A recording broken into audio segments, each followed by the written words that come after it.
It's time to take your business to the next level, the boss level. These are the premier business owner strategies and successes being utilized by the industry's top talent today.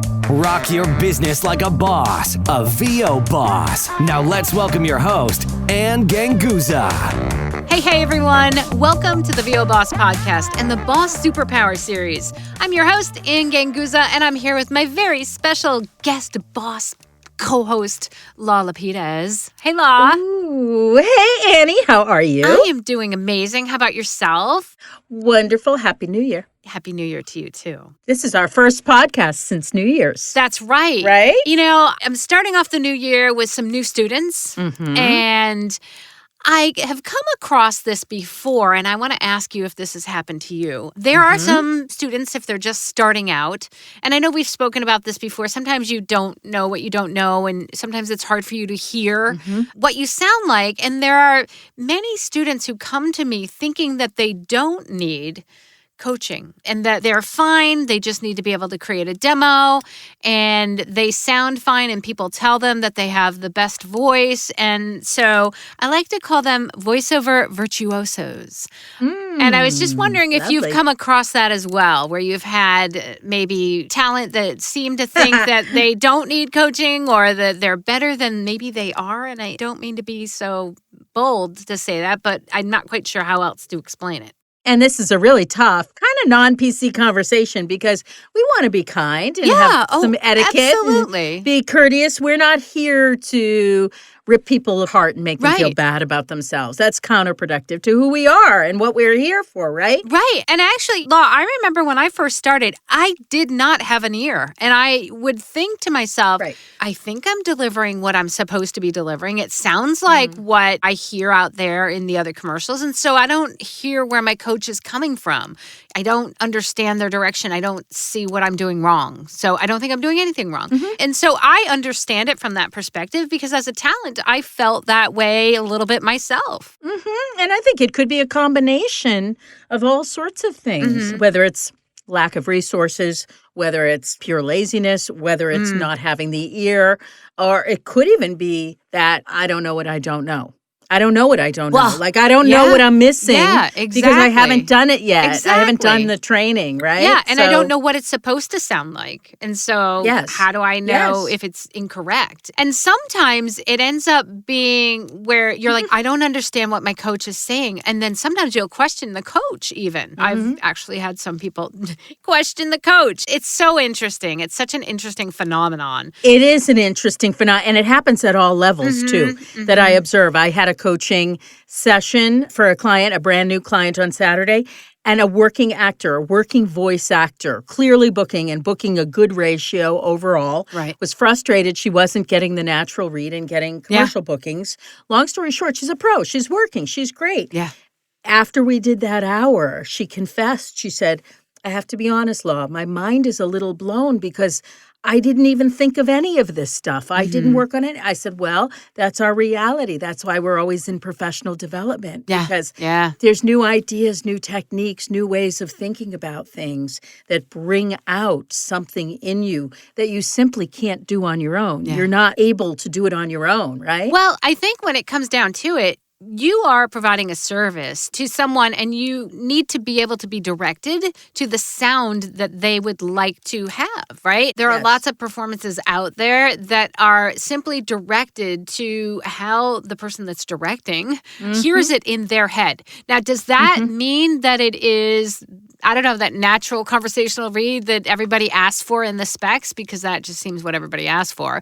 A lot of times, no. I mean, what comes out in production, it may not be that. However, over and over again, casting directors and agents are looking for that read. And I think when you get to the level where you have an agent and you have casting directors that are asking for that, you need to bump up your acting to that level. And just because you're booking over and over and over again, first of all, consider the source of where you're booking. Consider the source of who you're booking with. It might be an e-learning gig. It might be a corporate gig. And they may not be as, how shall I put it, as selective of a director that's looking for that natural read. Now, myself as a coach, Lon, and you as a talent agent, I am always asking my students to give the most natural, engaging acting performance because that is the only way I know to teach my students to be able to have the versatility to give a director what they want, no matter what they want, whether they want a commercially sounding read, an announcery sounding read, or a natural read.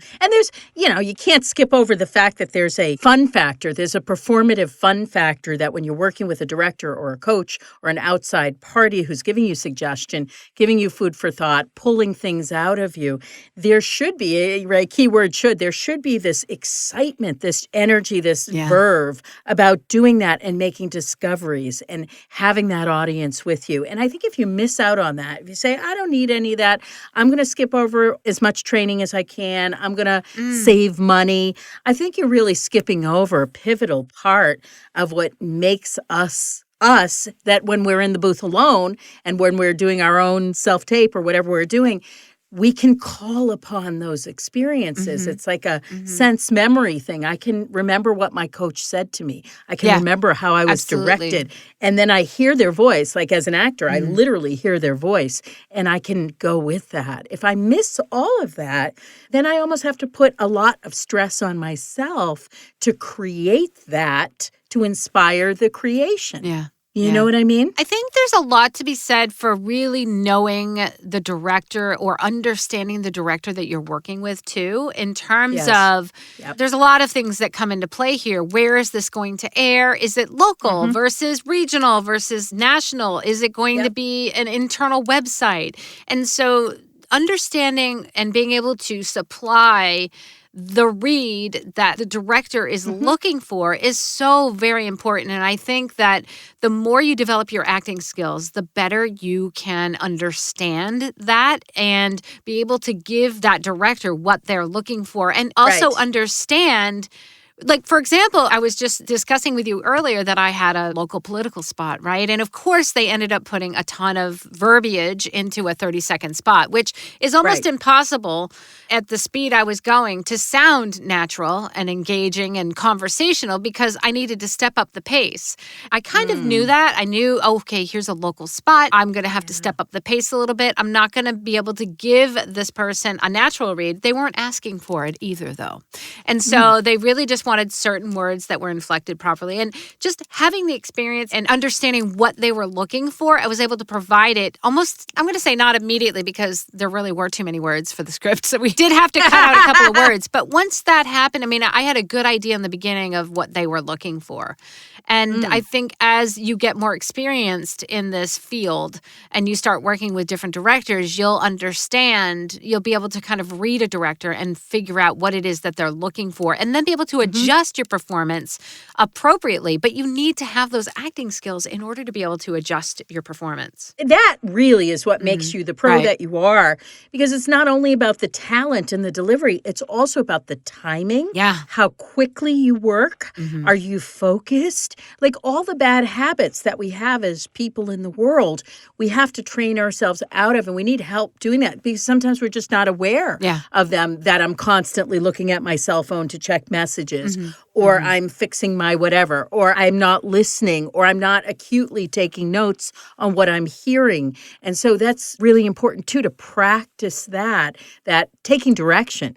Really, that could be the kiss of death for you if you're not good at listening, if you're not accurate about interpretation, asking just the right question and giving them what they need. Absolutely. Then you look like a time waster. Then you look like someone who's just kind of like flailing around and costing a lot of money on the other end versus someone who can get right to, one of the bad habits that I have a number of actors that do this in voiceover that do this is they explain. They start to get into explanation as to why. mode. They start giving the narrative. Oh, I'm so sorry. And the apologies unnecessarily. I'm so sorry. I was only doing that because, I was thinking about my mother and not understanding the difference between what is a coaching session And what is a casting session? And what is a booking session? And what are really the differences, and not expecting something from the wrong person. Like I can't expect feedback from casting necessarily or from a client necessarily. Sure. You're either going to book me or they're not going to book me, right? So clients are busy. Right? The coaches should be giving me the feedback that I'm looking for. So if you don't do the process, then you don't get the feedback.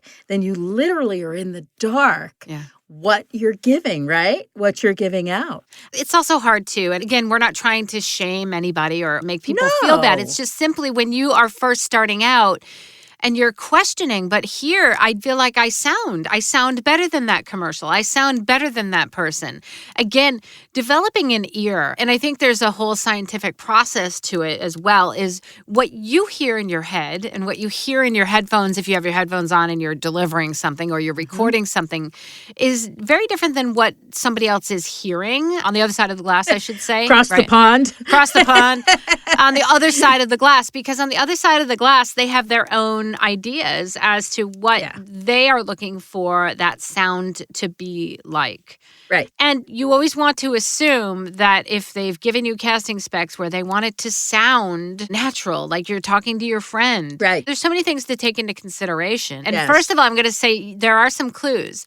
If it's probably someone who's been in the business for a long time, I think you can bet on the fact that they're going to be able to tell you if you're sounding natural and authentic. And also sometimes if all they do is automotive commercials, what is it, tier 3? Cliff Zellman would know this, tier 3, tier 1. Tier 3 automotive commercials, that's typically a high-powered sell. You'll also be able to tell a little bit by how it's written. So I think there are clues that you can research before you're in the middle of that session. And also understand that when you're in a live directed session, just like you said, that can be entirely different than when you're in a coaching session. And so when you're in a coaching session with a trusted coach, okay, it has to be a trusted coach. And again, that's hard for people that are just coming into the industry. Who's a trusted coach? Well, there's lots of ways to find that out. And I think we probably have a couple of episodes on that. How do you know, like who to coach with? And a lot of times word of mouth will be one of your best bets on that, and also testimonials, and ask around and talk to potential coaches to see what's their experience level. Do they work in the industry? I'm not saying all coaches need to work in the industry in terms of do they need to do voiceover. There's very few out there that are good that they're not actually voice artists, but they're actors. They're teachers who teach acting as well. But also, if you've got a coach that works in the industry, that's going to be helpful too. And if you're new, just because you're frustrated, and that's a big thing, Law, that I see is that people get so frustrated. And when they don't understand, well, I don't understand what you're asking for, or I don't understand what I'm doing wrong, or you're not directing me. They start to argue. They start to argue and they say, you are not, I don't understand your direction. And so they'll start to put the blame on the fact that there's not good direction. Now, sometimes there isn't good direction, right? Sometimes there just isn't if you're not with somebody who may have been in the industry for a while and is good, which is why I don't love peer-led workout groups, Law, only because I don't either. When you're listening to direction from another peer who may not have enough experience, that may set you on the wrong path.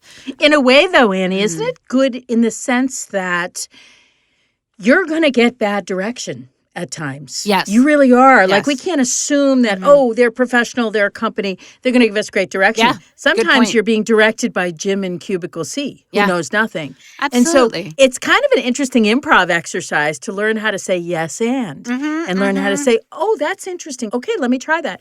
Oh, wow. Okay, and you're thinking, what? That's ridiculous. I don't even know how he came up with that. That's half my directed session. That's your whole world. You know? But the point is, that's the reality, right? We have to deal with that. We have to be able to tolerate that. And you have to be able to deliver. And not argue, not argue it, not question that. You have to be able to deliver what they're asking for. And by the way, anybody that coaches with me, of course you can give me the read that you hear in your head, but that's not the read I'm looking for. And even if the script doesn't seem like that's what it's written for, that's the biggest argument I get is people are like, but the script isn't written that way. And I'm like, I don't care. The worst thing is that you'll get a script that's written, very advertising, very selly, and then you'll get the specs that say, give me something like you're talking to your best friend. And then ultimately, my student will deliver it the way it's written.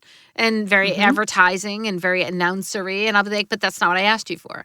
But that's not how it's written. I'm like, that doesn't matter. I'm asking you to give me a very engaged read. And that is a very tough read. And then one of the reasons why I insist on that is because if you can get yourself to that level, to a very engaged, authentic read, when it's written very advertising, very selly, that's going to get your acting skills up to the level that I think you need to be able to give versatility. Yeah. And ask yourself this question, which really we could ask ourselves in a lot of situations, like being married. I've been married 23 years. Sometimes I literally have to self-direct and say, all right, do you really want to argue that? Is it that important to argue that? Do you want to be right? Yeah. Or do you want to have a happy marriage? So in terms of your business relationships, do I always want or need to be right? Yeah, absolutely. Or do I really want to have success in this connection? And I choose the latter. I try very hard to choose the latter. By the way, did you see that catch of the light falling over? That's my theater experience. I don't know if you caught that. No, I didn't. It was falling right on me. I was making a point. I put it right there.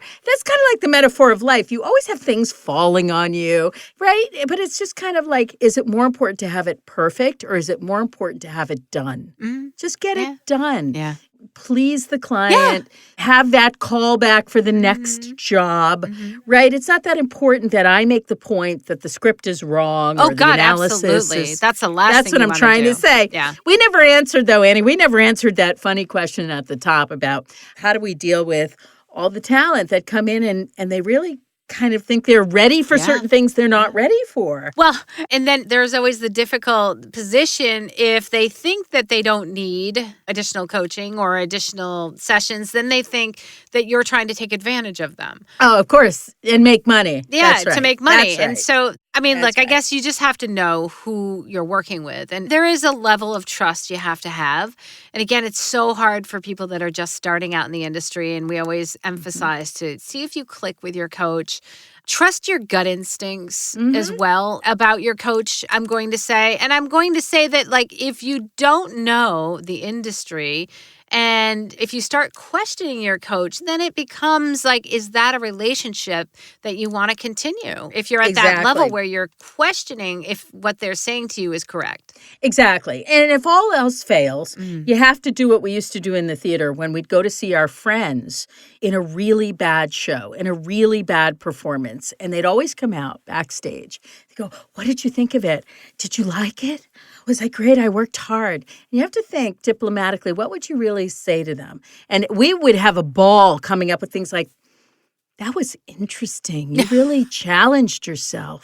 I was moved. Yeah. I mean, you really surprised me there, right? So you have to think about how do you respond to people that really need a lot more. They need more training. They need more time. They need a better demo. And they're like, oh, I just spent $3,000 on this demo. You telling me I suck? I'm like, no. I'm saying this is your starter demo. This is your first demo. It's a process demo. It's good for what it is. Now you want to get to the next level of things. It's not about yes, no, right, wrong. It's not structurally black and white in that way. It's much shades of gray, nuance. You know what I mean? Absolutely. And the talent has to realize that it's not you're good and it's done, or you're not good and it's not done. Gosh, that's so true. It's not like, okay, I'm good. I have my demo. I'm good. I'm ready. I don't need any additional training. And I'm constantly telling my students, actors spend their lives honing their craft. Yes. I feel as though, if you're thinking about Meryl Streep, do you think Meryl Streep achieved her acting from the get-go? From the very beginning? Has she not over the years improved, taken on more challenging roles, and just really challenged herself? And I think that as voice actors, we all need to do that, whether you're just starting out, even if you get booking after booking after booking after booking. And again, understand who your client is. If you're doing a lot of e-learning, you may not have a very demanding client. They may just want you to read it nicely and articulately. But when your coach says to you, please do not just read it to me. I want to feel as though you're my teacher. I want to be able to listen to you for the next 2 hours and be engaged. then understand there's a reason why they're saying that and maybe not question that and say, well, it's good enough.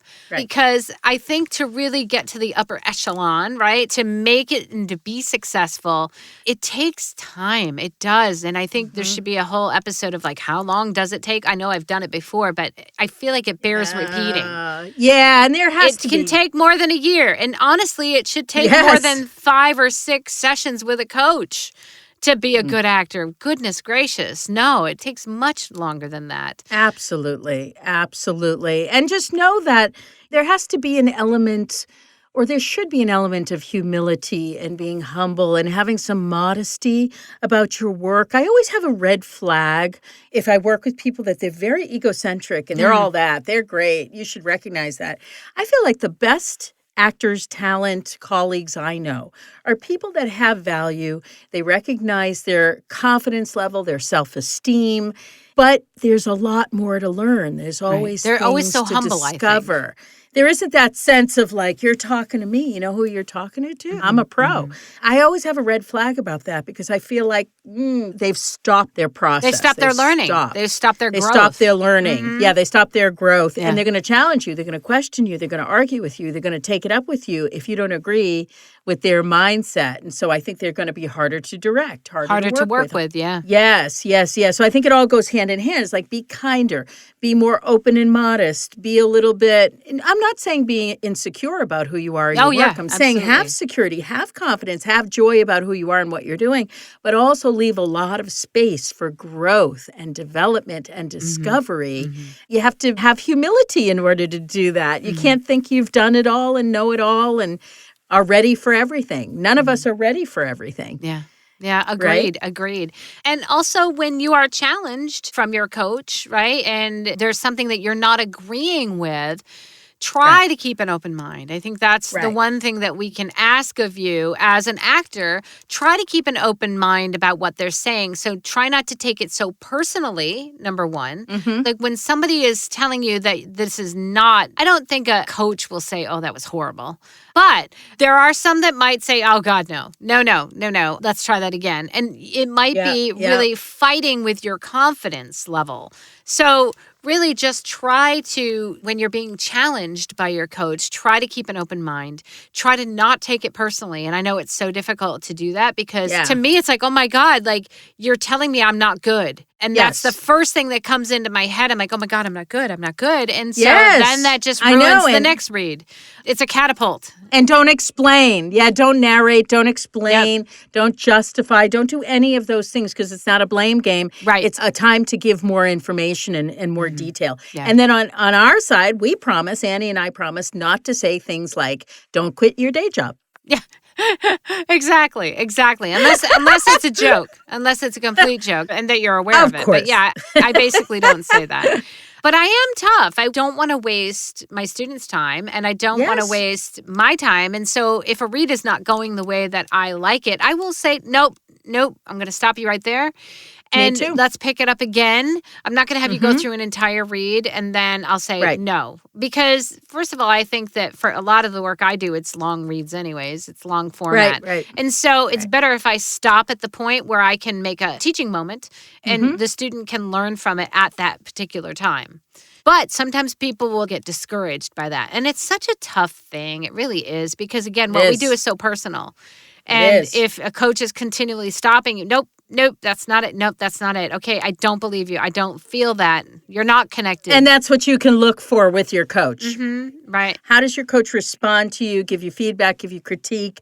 Do they lose their temper? Are they getting angry? Are they getting irritated? Is it taken personally? I mean, just start looking for that. Right. Some people love that. I've had people come to me and say, look, be like tough on S&M style, rip me apart. I'm tough. Be tough on and me. you know what the funny thing is? The first thing I say, they fall to pieces. Because I can be really tough. And they're like, really? You really think that? I'm like, I thought I could be tough. So, but I mean, I think that there's a professional barrier there that you have to pay attention to, just as a best practices protocol. That you don't want people tearing you down. You don't want people making you feel bad about being a person and what you're doing and the choice that you're making in your career. You want someone to say, I'm going to make the leap of faith and assume you want to be doing this. You're going to get good at this and you care about it. Now let me take it to the next level of where you're at. I work with people all the time because long format narration, right? And it's tough. Yeah. I work with people at a very intense level. And so it's frustrating. People think they're going to get it by tomorrow. And it's one of those things it's just really difficult. I really ask a lot of my students. And so there are a lot of times my students will get very frustrated and they will start to take things very personally. But it is not that at all for me. I mean, I'm an educator, and anybody that's worked with me knows my heart of hearts is to educate, and that is what I try to do.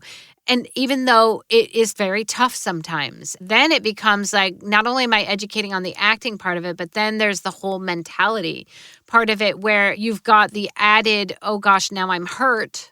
Right? Or I've instructed somebody, I've given them direction, and they have now taken it personally. And so that then is also affecting their retake or their read again. And so there's a lot of things that can build up. So just know that if you've got a good coach that's working with you, their intent is to really make you a better actor.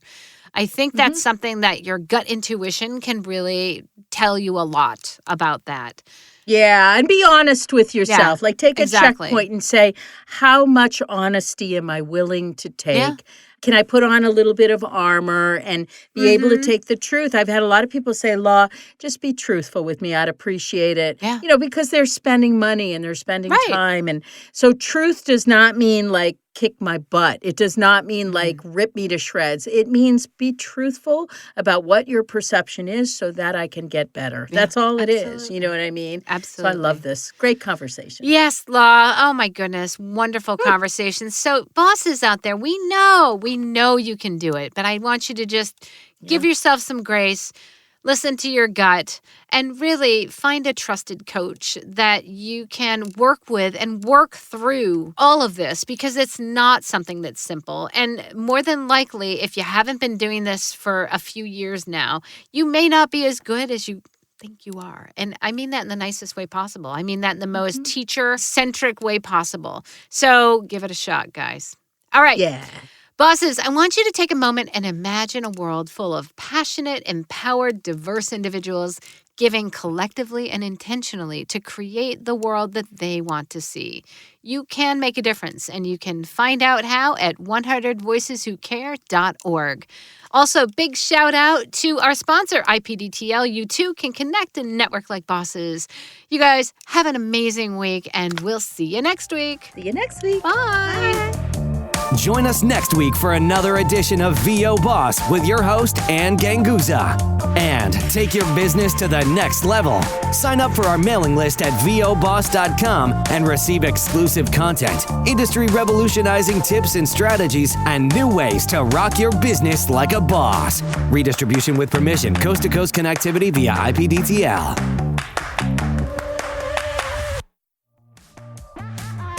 Hey bosses! Woohoo! I'm so excited to announce our third audition demolition coming up live September 27th. And our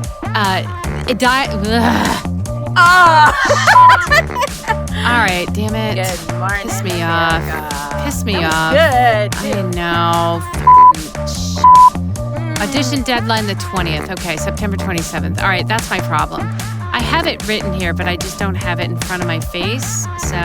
That'll end up as bloopers next.